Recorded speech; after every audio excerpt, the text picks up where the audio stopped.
আমাদেরকে না ডেকে তারা একের পর এক বাঁধ নির্মাণ করেছে। আপনারা বলতে পারেন যে তাহলে এত বছর ধরে কথা হয় নাই কেন? প্রশ্ন উত্তর একই, যে এত বছর আপনারা কোথায় ছিলেন? উত্তর হলো এত বছর আমরা আয়না ঘরে ছিলাম।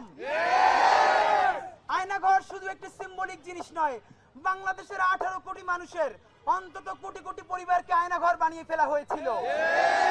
সুতরাং সেই আয়না ঘর ভেঙে বাংলাদেশের মানুষ রাজপথে আসতে শুরু করেছে।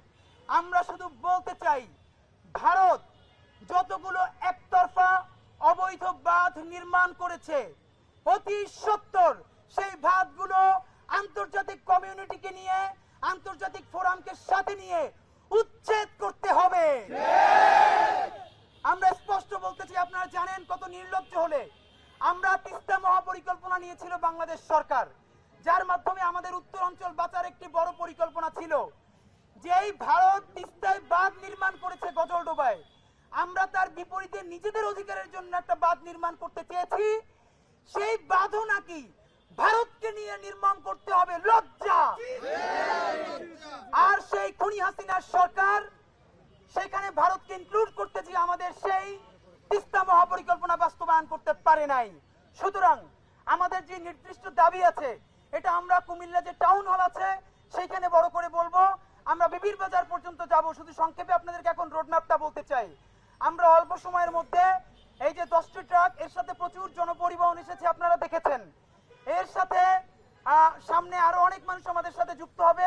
আমরা শাহবাগ থেকে আমরা যাত্রাবাড়িতে, যেখানে আমাদের এই আন্দোলনের স্টালিনগ্রাদ হয়ে উঠেছিল, সেই যাত্রাবাড়ি থানার সামনে আমরা একটি পথসভা করব। যাত্রাবাড়ি থেকে আমরা চিটাগাং রোড হয়ে কুমিল্লা চান্দিনায় গিয়ে একটি পথসভা করব। কুমিল্লার চান্দিনা থেকে আমরা কুমিল্লার টাউন হলে গিয়ে আশা করা যায় সেখানে একটি বিপুল ছাত্র জনতার সমাবেশ হবে।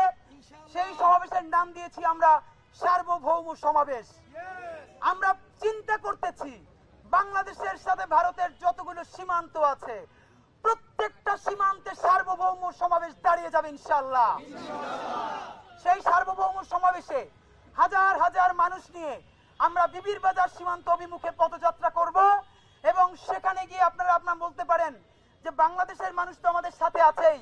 আপনাদের মাধ্যমে জানাতে চাই, শুধু বাংলাদেশের মানুষ না, আপনারা অবাক হবেন, টুইটার এবং সকল সামাজিক যোগাযোগ মাধ্যমে ঢুকলে ভারতের কোটি কোটি মানুষ, এজেন্সি, মিডিয়া মুহুর্মুহু প্রোপাগান্ডা ছড়াচ্ছে বাংলাদেশের বিরুদ্ধে। তারা সাম্প্রদায়িকতার মিথ্যা কথা ছড়াচ্ছে। আপনারা জানেন সাম্প্রদায়িকতার রাজনীতি করে আমার বোন স্বর্ণা দাসকে হত্যা করলো কারা? সুতরাং আমাদের দেশে কোন সংখ্যালঘু আর সংখ্যাগুরু নেই, সবাই আমরা বাংলাদেশের জনগণ। ওরা আমার বোন ফেলানিকে মেরেছে, স্বর্ণা দাসকেও কিন্তু ওরা ছাড়ে নাই। আমরা আজকের এই লং মার্চ সকল শহীদদের জন্য, আমাদের স্বর্ণা দাসের জন্য, আমার বোন ফেলানির জন্য, এবং সর্বশেষ পানির বিরুদ্ধে কথা বলতে গিয়ে স্বাধীন সার্বভৌম বাংলাদেশের রাজধানীর বুকে বুয়েটে আমাদের ভাই আবরারকে খুনি ছাত্রলীগ যেভাবে হত্যা করেছে, এর একমাত্র আর সাথে তুলনা হতে পারে নাৎসি বাহিনীর সাথে। সুতরাং এই পানির আন্দোলন, আগ্রাসন রুখে দেওয়ার আন্দোলন, সকল আন্দোলন আমরা আমাদের শহীদ আবরার, আমাদের শহীদ আবু সাইদ, আমাদের স্বর্ণা দাসের নামে উৎসর্গ করছি।